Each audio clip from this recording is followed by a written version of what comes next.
High court, Kolkata মহামান্য high court দেখবেন তারা জানালেন যে আজকের যে র্যালি, সেই র্যালিতে সুমন বিশ্বাসকে গ্রেপ্তার করা যাবে না।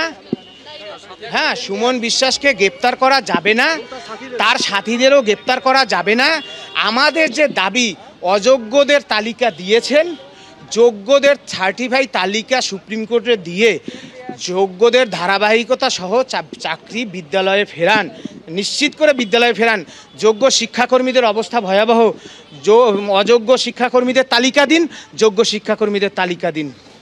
আর আমাদের কেন অনিশ্চিত ভবিষ্যতের দিকে ঠেলে দেওয়া হচ্ছে? কেন আমরা পরীক্ষায় বসবো, এই কথা নিয়েই তো আলোচনা। কেন আমাদের পরীক্ষায় বসানো হচ্ছে? মাননীয় সুপ্রিম কোর্ট, রাজ্য সরকার এবং আমরা সর্বোপরি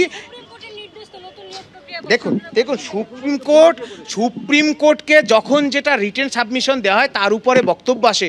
সুতরাং রাজ্য সরকারকে বলেছে এই পরীক্ষা আপনারা পলিসি মেকার, আপনারা চাইলে পোস্টপোন করতে পারেন। সুতরাং আমরা রাজ্য সরকারকে বলছি চাকরিটা চুরি করলো কে? রাজ্য সরকার, এই মুখ্যমন্ত্রী আমলে। সুতরাং তাদেরকে দায়িত্ব নিতে হবে। এই অটোনমাস এসএসসি, তাহলে তাদেরকে দায়িত্ব নেবে, নইলে তারা চেয়ার ছাড়ছে না কেন? চেয়ার ছাড়ছে না মানে দায়িত্ব নিতে হবে। আর যদি দায়িত্ব না নিতে পারে চেয়ার ছাড়তে হবে। মুখ্যমন্ত্রী, যদি আপনি দায়িত্ব না নিতে পারেন আপনি চেয়ার ছেড়ে দিন। আর এসএসসির চেয়ারম্যান দায়িত্ব না নিতে পারেন চেয়ার ছেড়ে দিন। আমরা বারবার অনুরোধ করছি, আমরা কিচ্ছু চাই না।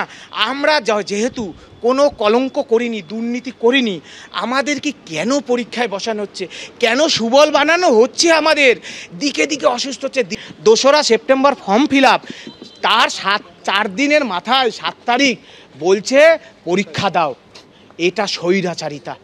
কোনো স্বৈরাচারী, বাস্তিল দুর্গের পতন হয়েছিল, সুতরাং কোনো স্বৈরাচারী এভাবে টিকতে পারবে না। 14 তারিখ যে পরীক্ষা, আপনারা পরীক্ষা দেবেন? হ্যাঁ 4টের সময়।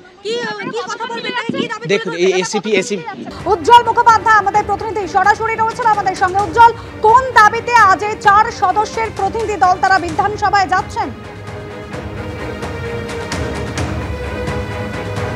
দেখো, সেটা হচ্ছে যে যাদের নাম রয়েছে অর্থাৎ কোট আনকোট যোগ্য শিক্ষক, তাদের কয়েকজন প্রতিনিধি তারা বিধানসভায় এসেছেন।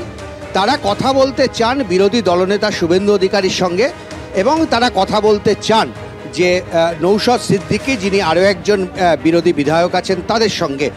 কেন তারা কথা বলতে চান, কি তাদের দাবি, অবশ্যই আমরা তাদের কাছ থেকে জানব। মূলত তারা যেটা বারবার যেটা বলছেন যে ইতিমধ্যেই যে তালিকা প্রকাশিত হয়েছে, সেই তালিকায় দেখা যাচ্ছে যে কারা যোগ্য কারা অযোগ্য সেটা সুনির্দিষ্টভাবে তালিকা প্রকাশ হয়েছে। তাহলে কেন পরীক্ষায় বসতে হবে? কি দাবি আপনার? স্যার, আমাদেরও একটাই দাবি যে আমাদের যারা যোগ্য আছে আমরা তাদেরকে অর্ডিন্যান্স জারির মাধ্যমে আমাদেরকে আবার স্কুলে পুনর্বহাল করা, এটাই আমাদের একমাত্র দাবি। কারণ যেখানে সেগ্রিগেশন হয়ে গেছে, অযোগ্যদের লিস্ট দিয়ে দেওয়া হয়েছে, সেখানে বাকি পড়ে থাকছে যোগ্যরা। সেই যোগ্যদেরকে আটকানোর কোনো মানেই হয় না। তাই অনুরোধ করব সরকারকেও এবং বিরোধীদের সবাইকে যাতে অর্ডিন্যান্স জারির মাধ্যমে আমাদের চাকরিতে। আপনারা একটা টেক্সট নিয়ে এসেছেন এবং সেটা দিতে চান। আপনারা মূলত কি দাবি করছেন? দেখুন, আমরা দাবি করছি যে অযোগ্য তালিকা প্রকাশ পেয়েছে এবং এটা সিবিআই লিস্ট অনুসারে, বাক কমিটি রিপোর্ট অনুসারে এবং এসএসসি নিজের তালিকা অনুসারে। তাহলে এর বাইরে যে আর অযোগ্য নেই সেটা আমরা সকলেই জানি, কোর্টও জানে।